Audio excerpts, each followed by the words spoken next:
মুশফিকুর রহিমের marathon innings 191 run করেছেন, তারপরও 9 রানের জন্য যে ডাবল সেঞ্চুরিটা মিস করলেন, চতুর্থ ডাবল সেঞ্চুরি হতে পারত, আক্ষেপের নাকি দিনটা মুশফিকের জন্য?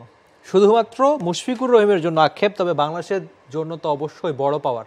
তবে মুশফিক এমন একটা ইনিংস খেলেছেন বা খেলবেন সেটা বোধ করে একটু প্রত্যাশাই ছিল, কারণ এর আগে থেকে আমরা যদি হিসাব করি মুশফিকুর রহিম পুরো বাংলাদেশে যখন কারফিউ চলছিল সবার কাজ বন্ধ ছিল, কিন্তু কেবলমাত্র মুশফিকুর রহিমই তখন চট্টগ্রামে আলাদাভাবে প্র্যাকটিস করেছেন, বাকি ক্রিকেটাররাও করেছেন বটে, কিন্তু মুশফিকের প্র্যাকটিস তখন প্রায় দিনে নাকি 5-6 ঘন্টা করে প্র্যাকটিস করতেন তিনি।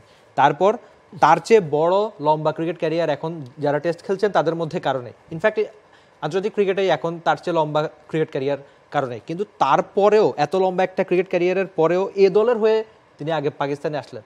তার একটাই কারণ যে যেন মূল ম্যাচে রান পান, এ দলের হয়ে খুব বেশি রান করতে পারেননি, 14 রান করেছেন, কিন্তু সেই রান ক্ষুধাটা তিনি মেটালেন বড় একটা ম্যাচেই। বসুন্ধরা টিস্যুতে ছাড়ের ছড়াছড়ি। বসুন্ধরা টিস্যু নিয়ে এলো নিশ্চিত ছাড়। যে মাত্র অল্প কটা রানের জন্য ডাবল সেঞ্চুরি, যে আক্ষেপ, এর আগে 3টা ডাবল সেঞ্চুরি করেছেন, সেখানেও অনেক রেকর্ড তো রয়েছে, কিন্তু বাংলাদেশের জন্য সবচেয়ে বড় পাওয়া বোধ করি মুশফিকের ওই রানটা, আর তার জন্য আক্ষেপ ডাবল সেঞ্চুরি না হওয়া। 341 বল ফেস করেছেন মুশফিক, সব মিলিয়ে 22টা 4 মেরেছেন, একটা 6 ছিল তার ইনিংসে। 191 রানের ইনিংসটা, স্ট্রাইক রেট ছিল 56.01। একটু মনে করে দিতে চাই, আজকে যখন খেলাটা শুরু হয় প্রথম 5 ওভারে বাংলাদেশ রান করে মাত্র 6, প্রথম 10 ওভারে বাংলাদেশ রান করে 17। মুশফিকুর রহিম আজকের দিনে প্রথম বাউন্ডারি মেরেছেন 112তম ওভারের প্রথম বলে।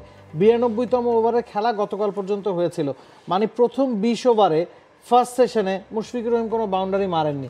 এরপরের 5 ওভারে, ফার্স্ট সেশনে 25 ওভার খেলা হয়েছে, ওই 5 ওভারে আবার 5টা বাউন্ডারি হাঁকিয়েছেন।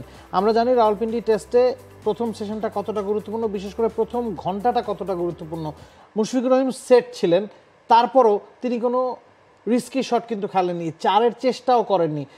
ওই জায়গাটাতে মুশফিকুর রহিম আসলে কতটা আলাদা। আমরা বাংলাদেশি ব্যাটসম্যানদের কাছ থেকে সাধারণত একটু অ্যাটাকিং ক্রিকেটটাই দেখে অভ্যস্ত, যে পরিশ্রমটা তিনি মাঠের বাইরে করেছেন, এই স্ট্যাটগুলো বা এই পরিসংখ্যানগুলো কিন্তু সে কথাই বলে যে মাঠে তিনি সেটা অনুদিত করতে পেরেছেন। একদম আদর্শ টেস্ট ইনিংস যাকে বলে, ঠিক তাই। আপনার তো খুব বেশি দরকার নেই, আপনি এত রান করে কীভাবে করবেন, যেহেতু বাংলাদেশের, আমার মনে হচ্ছে বাংলাদেশের প্রাথমিক লক্ষ্য হচ্ছে ড্র করা, কারণ পাকিস্তানের মাটিতে এর আগে আমরা 20টা ম্যাচ খেলেছি, সব ফরম্যাট মিলিয়ে 20টা ম্যাচের একটাও জিততে পারিনি। সেক্ষেত্রে একটা টেস্ট ম্যাচ ড্র করাও আমাদের জন্য বাংলাদেশের প্রেক্ষাপটে অবশ্যই বড় রেজাল্ট। যদিও বাংলাদেশ মানে এখন পর্যন্ত যে অবস্থা বাংলাদেশ জিততে পারে সেটা অবশ্যই মুশফিকুর রহিমের কল্যাণেই। বাংলাদেশের হয়ে তিনি 6 বার 150 রান করেছেন, বাকি নামটা মানে এর পরের নামটা হচ্ছে মঈনুল হকের 3 বার, তার মানে যে বাকিদের সঙ্গে তার পার্থক্য, কিংবা 4 নম্বর ডাবল সেঞ্চুরি আজকে তার করা হলো না, কিংবা 3টা ডাবল সেঞ্চুরি এর আগে করেছেন, সেটাও আবার উইকেট কিপার পরিচয় 2টা, আর কারো মানে তিনি ছাড়া আর কারো নেই, ক্রিকেট ইতিহাসেই নেই একদম। ক্রিকেট এখানে একটু ক্লিয়ার করা ভালো, সাঙ্গাকারা বা বাকি উইকেট কিপার যখন উইকেট কিপিং ছেড়েছেন এরপরে ডাবল সেঞ্চুরি করেছেন, কিন্তু মুশফিকুর রহিমের এমন সব কীর্তি আর দিনটা কেবলমাত্র তার জন্য বাংলাদেশের একেবারে আদর্শ টেস্ট ইনিংস যাকে বলে, ঠিক তাই হলো। For more updates, subscribe to our YouTube channel and click on the bell icon. Follow us on Facebook and Instagram. Download T-Sports app to enjoy exciting games and highlights. Visit tsports.com.